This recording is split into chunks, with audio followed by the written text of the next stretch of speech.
The Jedi Order's relationship with war has always been a massively contentious one. Many Jedi believe it goes against the very code and what it means to be a protector of peace to engage in warfare. The many battlefields that war produces is a ripe breeding ground for hatred, revenge, anger, and essentially the dark side itself. At the conclusion of the war with the Brotherhood of Darkness, the Grandmaster at the time, Faye Coven, was greatly troubled that many Padawans had engaged in the war, and believed that this had left massive gaps in the training of the next generation of the Jedi. They were essentially more so warriors than guardians of peace and justice. And while it was essential that a Jedi learn combat and use the Force to bolster their abilities in combative manners, this was not what it truly meant to be a Jedi. Because of this, the Grandmaster was compelled to write a guidebook of sorts, one that would become integral in the training of future generations. The Grandmaster titled this the Jedi Path, and from that point forward, it was essential that all Jedi followed this book. That was until another era of great warfare, the Clone War. The Clone War is something that we're all very familiar with. The Jedi Order was forced to become militarized yet again, causing great fear to run through the Council, specifically with Mace Windu and Yoda, who did not control how the war broke out, and did not know the true intentions behind the Clone Wars itself. Nonetheless, the Republic was in danger, and the Jedi, who were ill-prepared, were forced into battle. In many respects, the Jedi Order is at its very weakest during times of war and turmoil. War causes dissension among their ranks, and the dark side flows far more freely among the ranks of the Jedi during times of open warfare. This is something that is well documented, and yet, the Jedi Order's hand was forced, and they had to engage in the Clone War. But in exploring a Jedi's relationship with war itself, for today's video, there is a facet of the Jedi that fought in the Clone Wars that many are a fan of, and I believe speaks very highly to what Jedi should represent in times of war. That being to spread camaraderie and brotherhood when in the darkest eras. The Clone Wars itself is a unique case, and today I wanted to explain why individuals such as Obi-Wan Kenobi and Anakin Skywalker decided to wear pieces of armor during the Clone Wars, but more specifically, why General Kenobi wore entire sections of clone trooper armor when on the battlefield, and even among the Council chambers, and ultimately why the Jedi Council ordered him to stop. To speak of the Clone Wars, we must of course talk about the clones themselves. Many regarded the clone troopers as slaves to the Republic, bred, as Jango Fett put it, to be simply cannon fodder. They were expendable, meaningless. Some Jedi even outright refused to work with the clone troopers, viewing them as an abomination on life itself. Many of them didn't trust the clones at all. And unfortunately, the dark side had sowed its seeds, and many Jedi considered the clones to be subhuman.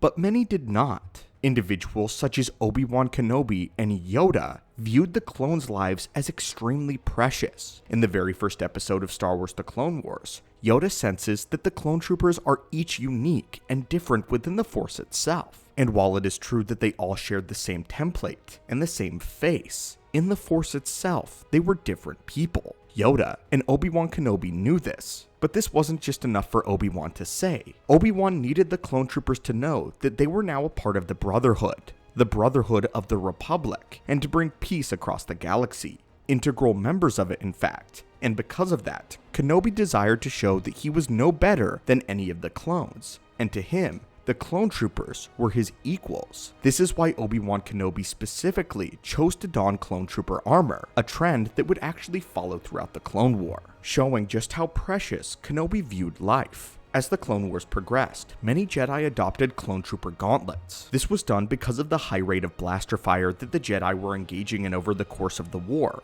and when deflecting blaster bolts with the lightsaber, it was their wrists that were the most vulnerable. It also set them apart as a part of a larger unit, the Clone Army of the Republic, which the Jedi were the generals of, but still very much a part of. Unfortunately though, although this was a grand, beautiful gesture on behalf of many Jedi generals, Darth Sidious used this to his advantage, sowing his own seeds in the very innocence of the Republic that the Jedi and the clones wanted to protect. The galaxy's perception on the Jedi would shift drastically, as they began to look at them more as warriors, harbingers of great death and power rather than their protectors. And in the beginning, what began as a grand gesture of peace and acceptance was twisted into something horrific. The idea that the Jedi had now fallen and were now a military organization more than anything else. This is the same thing that Jedi Master Faye Coven feared so deeply, that the public would no longer view the Jedi as a part of them, but rather a military force that could dominate and seize control of the Republic at a moment's notice through sheer power. But unlike many matters, the Jedi Council was very aware of this, and they actually actively banned Jedi wearing clone trooper armor towards the end of the Clone Wars, as they knew that the public sentiment on the Jedi had drastically decreased, and again, they were no longer viewed as protectors, but rather a mysterious enemy.